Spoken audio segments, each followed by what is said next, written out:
اہل بہشت کا یہ سالانہ عرس مبارک تھا، اور اس میں بالخصوص میرے مرشد گرامی اعلیٰ حضرت امیر الصالحین حضرت غازی اسلام کی محمد شاہ رحمۃ اللہ تعالیٰ علیہ، حضرت ضیاء الامت جسٹس پیر محمد کرم شاہ رضوی رحمۃ اللہ تعالیٰ علیہ، اور میرے والد گرامی اور اس میں میری والدہ ماجدہ، ان سب کو میں نے شریک کیا ہوا ہے اس مشائخ چشت کے عرس میں۔ تو اللہ کریم تمام مشائخ چشت کے درجات بلند فرمائے۔ آپ دو میں تشریف رکھیں۔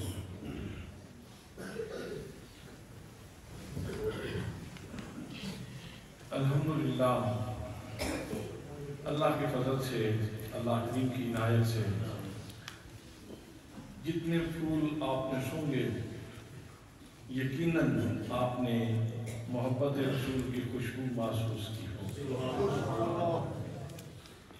جتنے لوگ یہاں بیٹھے، جتنے لوگ یہاں کھڑے ہوئے، ان سب میں آپ نے یقیناً محبت رسول کی خوشبو محسوس کی ہوگی۔ تو اگر آپ اس کا مبدأ پوچھنا چاہیں، اگر اس کا مخزن پوچھنا چاہیں، تو وہ میرے مرشد گرامی حضرت ضیاء الامت جسٹس پیر محمد کرم شاہ الازہری رحمۃ اللہ تعالیٰ علیہ کا سینہ ہے۔ سبحان اللہ۔ آپ فرماتے تھے میرے بچوں کتب نما کی طرح ہو جاؤ، کتب نما کی طرح ہو جاؤ۔ حضور کتب نما کا کیا خاصہ ہے؟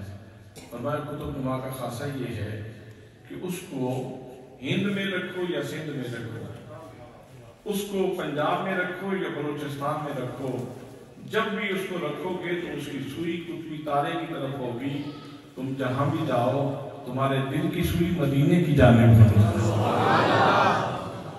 وہ عظیم انسان تھا جو بندے کو پکڑتا تھا اور اس کی سوئی مدینے کی طرف کر دیتا تھا۔ آج صبح سے الحمدللہ مدینہ طیبہ کی باتیں ہو رہی ہیں۔ سبحان اللہ، سبحان اللہ، سبحان اللہ۔ اور میں مرشد گرامی کی ایک اور بات آپ کی خدمت میں عرض کروں۔ آپ نے تقریباً 19 سال محنت شاقہ کے ساتھ تفسیر ضیاء القرآن لکھی، اور اس کے بعد پھر آپ جب حرمین طیبین میں حاضر ہوئے تو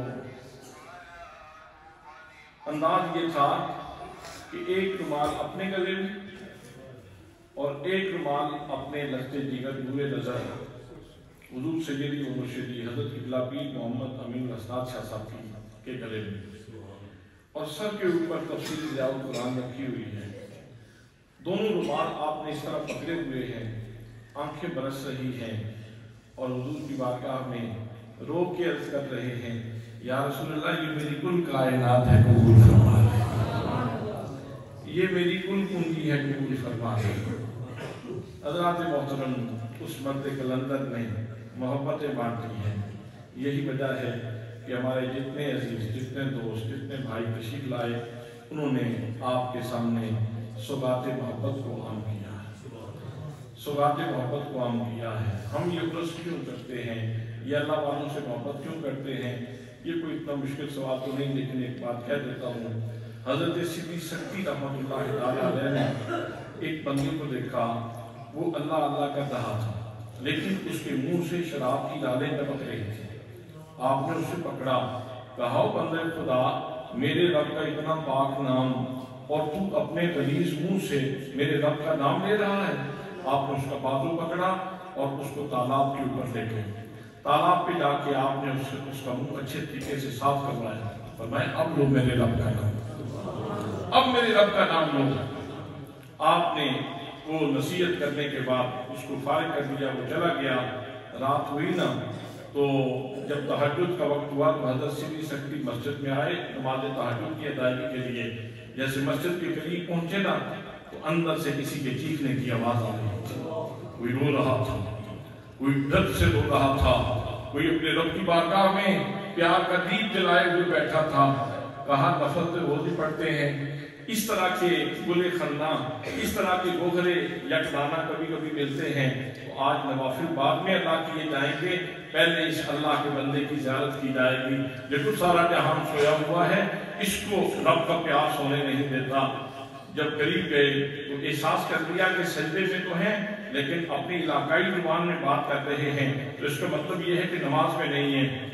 انہوں نے اپنا ہاتھ ان کے کندھے کے اوپر رکھا، کہا بندہ خدا اللہ کے واسطے مہربانی فرما، آنکھیں ترس گئی کسی اللہ والے کو دیکھنے کے لیے، ذرا سر تو اٹھا، میں اپنی آنکھیں ٹھنڈی کروں، میں تیری زیارت کروں۔ کتنا تو خوش نصیب آدمی ہے، سارا جہان سویا ہوا ہے اور وہ اپنے رب کو یاد کر رہا ہے۔ جب اس نے سر اٹھایا تو دیکھ کے حیران رہ گئے، کہنے لگے مالک یہ تیری بھی عجیب حکمت ہے، جن کو میں نے اس کا منہ شراب سے پاک کیا تھا اور اس وقت اتنے درد سے تمہیں یاد کر رہا ہے۔ وہ حاطف غیبی سے صدا آتی ہے، میرے بندے سدھی سکتی، تو نے میرے پیار میں اس کا منہ پاک کیا تھا، میں نے تیرے پیار میں اس کا دل پاک کر دیا۔ میں نے تیرے پیار میں اس کا دل پاک کر دیا ہے۔ تو ان لوگوں سے پیار کرنے سے نہ اللہ دل پاک کر دیتا ہے، میل اتر جاتی ہے، دل صاف ہو جاتے ہیں۔ یہ یقینی بات ہے کہ اس سے دل صاف ہوتے ہیں۔ حضرات محترم، اللہ کریم نے بڑی مہربانی فرمائی۔ میں سب سے پہلے اپنے برادر گرامی حضرت علامہ مولانا شوکت علی چشتی صاحب، جو میرے بھائی بھی ہیں، میری شوکت بھی ہیں اور میرا اساسہ بھی ہے، میں ان کے شکر گزار ہوں۔ پروفیسر علامہ جاوید اقبال کھارا صاحب تشریف فرما ہیں، ہم انشاءاللہ مل کے مدینہ طیبہ جا رہے ہیں۔ یہ میرے ویسے بھی عزیز ہیں، بہت ساری محبتیں ہیں ان کے ساتھ، تو یہ قافلہ حرمین میں بھی میرے ساتھ ہیں، بلکہ نہیں میں ان کے ساتھ ہوں۔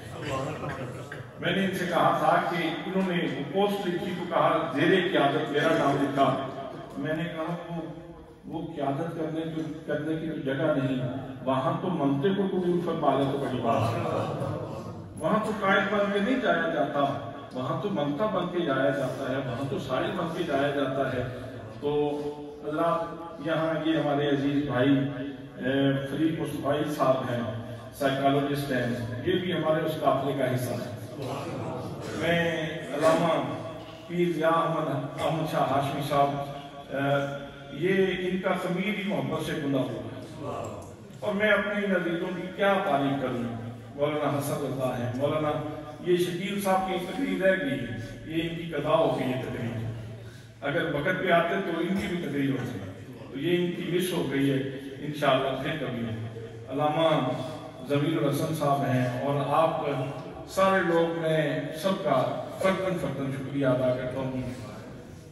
حاجی عظیم صاحب تشریف لائے، میں آپ کا شکر گزار ہوں۔ علامہ عبدالغفور صاحب ہیں، علامہ ارشد صاحب ہیں، جتنے علماء کرام ہوں، جتنے میرے برادران تشریف لائے اور جتنے آپ سب لوگ تشریف لائے، میں سب کے قدموں میں اپنی پلکیں رکھ کے آپ کا شکریہ ادا کرتا ہوں۔